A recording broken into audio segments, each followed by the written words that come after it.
Hello guys အားလုံးပဲမင်္ဂလာပါကျွန်တော်နာမည်ကတော့ BUMC ပါကျွန်တော်ရဲ့ဗီဒီယိုအသစ်လေးကနေပြီးတော့တကယ်ချင်းတို့အားလုံးကိုပြန်လည်ပြီးတော့ကြိုဆိုလိုက်ပါတယ်ဗျကျွန်တော်ဒီနေ့ဗီဒီယိုမှာဆိုရင်တော့ Minecraft server ဘယ်လိုဝင်မလဲဆိုတာနဲ့ပတ်သက်ပြီးတော့ပြောပြပေးသွားမှာဖြစ်ပါတယ်ဗျ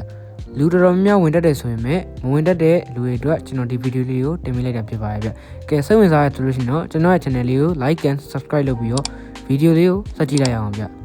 like and subscribe လုပ်ဖို့တော့မမေ့ပါနဲ့နော်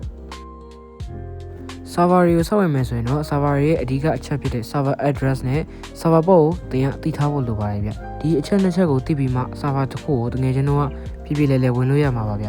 ဒီအချက်တွေကိုတော့ server admin ရဲ့တချို့ဖော်ပြထားတဲ့နေရာတွေမှာပဲတကယ်ချင်းတော့မြင်တွေ့ရမှာဖြစ်ပါတယ်ဗျအများကြီး leak ဖြစ်တယ်လို့တော့ပြောလို့လုံးဝမရပါဘူးတချို့ admin တွေစီမှာတော့ server ရဲ့ဝင်ရင်သူတို့ link ချပြီးရင်ဝင်လို့ရတဲ့ဟာမျိုးလည်းရှိပါတယ်ဗျ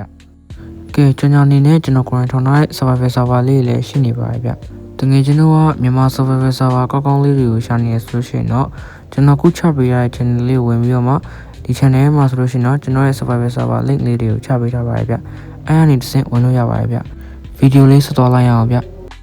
Java version အနေနဲ့ကျွန်တော်အနေနဲ့ multiplayer ကိုသွားပါပြီး S server ကိုသွားပါဒီမှာဆိုရင်တော့ကျွန်တော် server name ကိုထည့်ပြမှာဖြစ်ပါတယ် server name မထည့်လို့မရပါဘူး server name မထည့်ရင်ဝင်လို့မရပါဘူး server name ထည့်ရမယ်ပြီးတော့ server address ထည့်လိုက်ရပါပြီဗျဒါဆိုလို့ရှိရင်တော့ပြီးလို့ရှိရင်တော့ကိုထည့်မဲ့ address ကိုထည့်ပြီးတော့ရင်တောင်းကုန်နေလိုက်ရင်ကိုယ့် server လေးကပေါ်လာပါပြီဗျ Minecraft Bedrock Edition မှာဆိုရင်တော့ play ကိုသွားပါ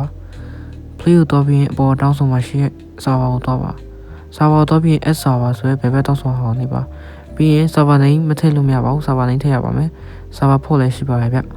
ကဲဒါဆိုလို့ရှိရင်တော့တကယ်ချင်း server name ကိုထည့်လိုက်ပါ server name ကိုကြိုက်တာကိုထည့်လို့ရပါတယ်ကိုမှတ်ထားမဲ့နာမည်ဖြစ်ရင်ပြီးပါပြီဒုတိယအနေနဲ့ server address ကတော့ဒီတကယ်ချင်းတို့channel ရပဲဖြစ်ဖြစ်ဒီကိုတီးရဲ့ admin တယောက်ယောက်စီရဖြစ်ဖြစ်ယူလာတဲ့ server address လို့တိကျရတဲ့ဟာကိုဒီမှာထည့်ပေးမှာဖြစ်ပါတယ်ဗျ Java နဲ့အတူတူပါပဲပြီးလို့ရှိရင်အောက်မှာလည်း server port ရှိပါတယ် server port ကိုလည်းကိုယူလာတဲ့ server port ကိုပဲထည့်ပေးရမှာဖြစ်ပါတယ်ဗျကိုရဲ့ number လေးနဲ့ပဲကိုကထည့်ပေးရမှာပေါ့နော်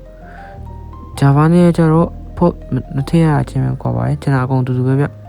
ကဲ S server နှိမ့်လိုက်တော့ကျွန်တော် server လေးကပေါ်သွားပါပြီဒါဆိုလို့ရှိရင်တော့တကယ်ကျွန်တော် server ဝင်လို့ရသွားပါပြီဗျ play ကိုနှိမ့်လိုက်ရင်ဝင်သွားပါပြီဗျကဲဗီဒီယိုလေးကတော့ဒီလောက်ပါပဲဗျအဆုံးထိကြည့်ရှုပေးကြတဲ့တကယ်ချင်းတွေအားလုံးလည်းကျေးဇူးတင်ပါတယ်ဗျကျွန်တော်ပြပြသွားတဲ့နီးလန်းလေးနဲ့လည်းမလုပ်တတ်တဲ့တကယ်ချင်းတွေအားလုံးအဆင်ပြေကြမယ်လို့မျှော်လင့်ပါတယ်ဗျကဲ like and subscribe လေးလုပ်ပေးကြပါဦးဗျနောက်ထပ်ဗီဒီယိုမှာပြန်တွေ့ကြမယ်ဗျအားလုံးပဲတတ်တာပါ